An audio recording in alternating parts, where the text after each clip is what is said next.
الرحمن الرحیم۔ یہ ریڈیو قطر ہے۔ اب آپ محمود احمد سے خبریں سنیے۔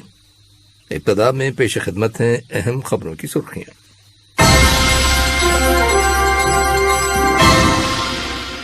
صاحب اسم امیر کو جمہوریہ ازبکستان کے صدر کی جانب سے ایک تحریری پیغام موصول ہوا ہے۔ ریاست قطر نے برکینا فاسو میں ایک نیا کینسر ہاسپٹل قائم کیا ہے، جس کا مقصد ملک کے اندر عوام کے لیے ہیلتھ سروسز کے معیار کو بہتر بنانا ہے۔ وزارت صحت نے اعلان کیا ہے کہ قطر میں کرونا وائرس کے مزید 549 مریض صحت یاب ہو گئے ہیں، جس کے بعد شفا پانے والے افراد کی مجموعی تعداد اب 1,69,653 ہو گئی ہے۔ اور یوکرین کی سرحد کے قریب روس کی جانب سے بڑی تعداد میں فوج جمع کرنے پر امریکہ نے گہری تشویش اور خدشات کا اظہار کیا ہے۔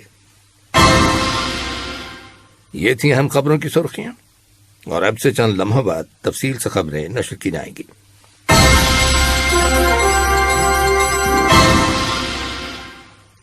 لیجیے اب آپ تفصیل سے خبریں سنیے۔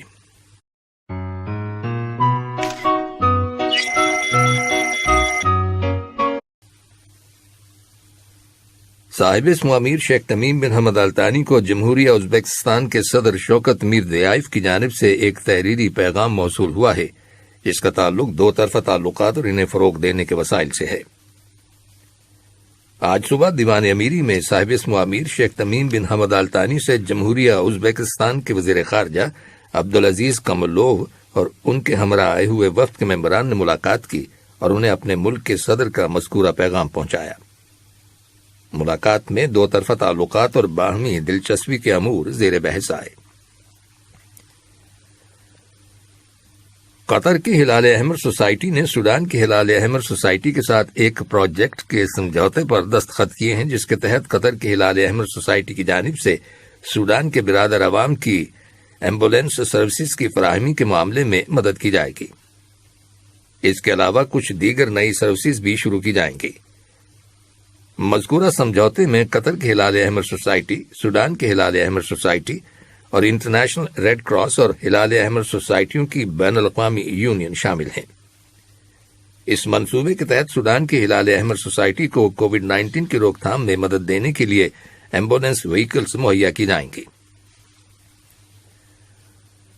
غزہ کی تعمیر نو کی کمیٹی کے چیئرمین سفیر محمد علی مادی نے کہا ہے کہ کمیٹی نے قطر ترقیاتی فنڈ QDF کے تعاون سے آج سے غزہ کی پٹی کے علاقے میں آباد غریب فلسطینی خاندانوں میں نقد و امداد تقسیم کرنے کا کام شروع کر دیا ہے۔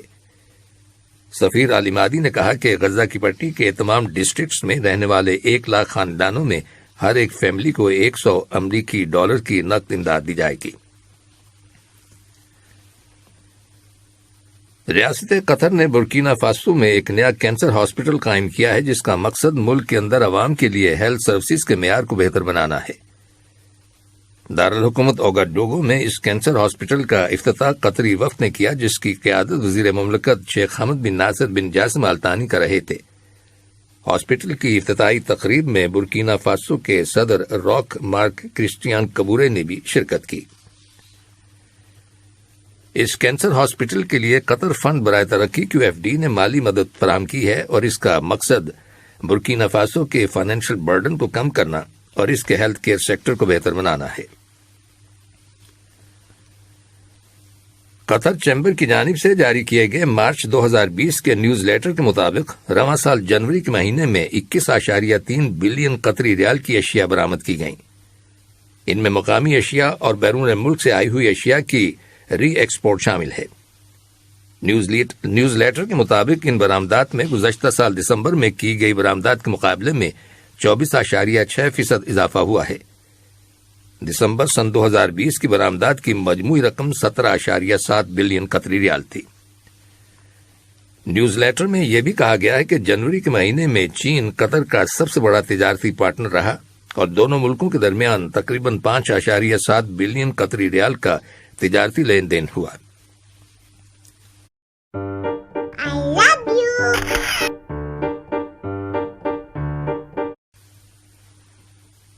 قطر جنرل الیکٹریسٹی اور واٹر کارپوریشن کارما نے ایک نیا پروگرام لانچ کیا ہے، جس کے تحت ملک کے اندر ریزیڈینشل سیکٹر میں بجلی اور پانی کی کنزمپشن میں 5% کمی ہو جائے گی۔ یہ پروگرام قطر نیشنل ویژن 2030 کا حصہ ہے، جس کا مقصد لوگوں کے اندر بجلی اور پانی کے صحیح استعمال کے بارے میں شعور پیدا کرنا اور ذمہ دارانہ رویے کو پروموٹ کرنا ہے۔ وزارت صحت نے اعلان کیا ہے کہ ملک کے اندر آج کرونا وائرس کے 961 نئے کیسز رجسٹر کیے گئے، جن میں سے 796 کیسز کا تعلق لوکل کمیونٹی سے ہے، جبکہ 165 کیسز کا تعلق ان افراد سے ہے جو حال ہی میں بیرون ملک سے دوحہ واپس آئے ہیں۔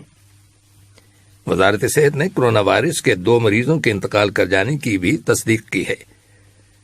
وزارت صحت نے مزید کہا ہے کہ وائرس کے مزید 549 مریض صحت یاب ہو گئے ہیں، جس کے بعد شفا پانے والے افراد کی مجموعی تعداد اب 1,69,653 ہو گئی ہے۔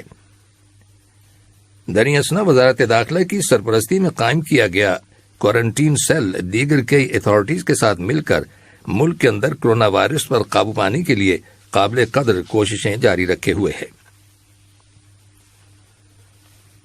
یہ خبریں ریڈیو قطر سے نشر کی جا رہی ہیں۔ عراق کے دارالحکومت بغداد میں عرب لیگ کے سیکرٹری جنرل احمد ابوالغیث نے عراقی اعلی حکام کے ساتھ ملاقاتیں کی ہیں، جن میں عراق اور اس خطے کی موجودہ صورتحال کے علاوہ عرب لیگ میں عراقی حکومت کے رول کے بارے میں تبادلہ خیال کیا گیا۔ انہوں نے عراق کے گرد و نواح کے عربی علاقوں میں عراقی سفارتکاری کی اہمیت پر بھی زور دیا ہے۔ سوڈان کی وزیر خارجہ مریم الصادق نے کہا ہے کہ ایتھوپیا کی حکومت نے رواں سال جولائی اور اگست کے مہینوں میں النادا ڈیم میں پانی بھرنے کے دوسرے مرحلے کی تفصیلات بتانے کی پیشکش کی ہے۔ سوڈان کی وزیر خارجہ کا کہنا ہے کہ کسی بھی باقاعدہ سمجھوتے کے بغیر معلومات فراہم کرنے کی کوئی قانونی حیثیت نہیں ہے جسے کبھی بھی روکا جا سکتا ہے۔ سوڈان کی وزیر خارجہ نے مزید کہا کہ ایتھوپیا نے یہ پیشکش اس پر سوڈان اور علاقائی اور بین الاقوامی دباؤ سے چھٹکارا حاصل کرنے کے غرض سے کی ہے۔ میانمار کے شہر باگو میں فوجی حکومت کے خلاف ہونے والے مظاہروں پر سیکیورٹی فورسز کی فائرنگ سے 80 سے زیادہ افراد مارے جانے کی خبر ملی ہے۔ رپورٹس کے مطابق مرنے والے لوگوں کی لاشیں فوجی اپنے ساتھ لے گئے، جس کی وجہ سے شاید ہلاکتوں کی صحیح تعداد معلوم نہ ہو سکے۔ یاد رہے کہ میانمار میں رواں سال فروری کی 1 تاریخ کو فوج کی جانب سے سول حکومت پر قبضہ کرنے اور 1 سال تک ملک کے اندر ایمرجنسی نافذ کرنے کے خلاف وسیع پیمانے پر احتجاجی مظاہروں کا سلسلہ جاری ہے۔ یہ بھی معلوم ہوا ہے کہ لوگ تشدد کے واقعات کی وجہ سے محفوظ جگہوں پر پناہ لینے پر مجبور ہو گئے ہیں۔ ایسے لوگوں کی اکثریت جو سرحدی علاقوں کے نزدیک رہتی ہے، زیر زمین طوفانی نالوں سے گزر کر سرحد پار کرنے کی کوشش کر رہے ہیں۔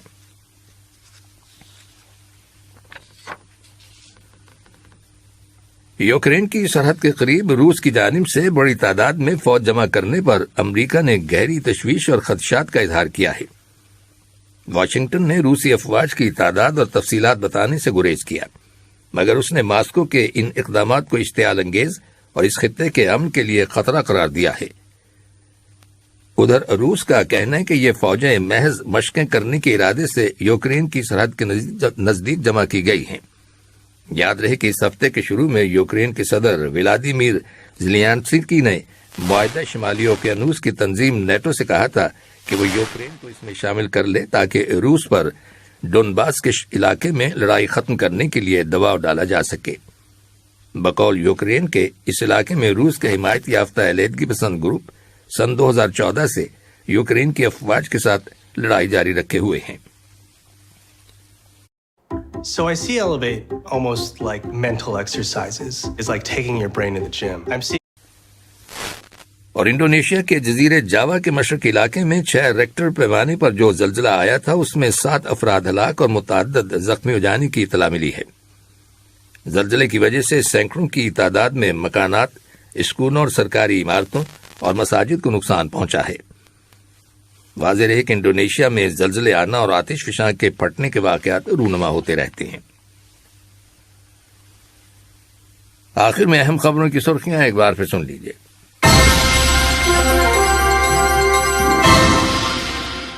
صاحب اسم امیر کو جمہوریہ ازبکستان کے صدر کی جانب سے ایک تحریری پیغام موصول ہوا ہے۔ ریاست قطر نے برکینا فاسو میں ایک نیا کینسر ہاسپٹل قائم کیا ہے جس کا مقصد ملک کے اندر عوام کے لیے ہیلتھ سروسز کے معیار کو بہتر بنانا ہے۔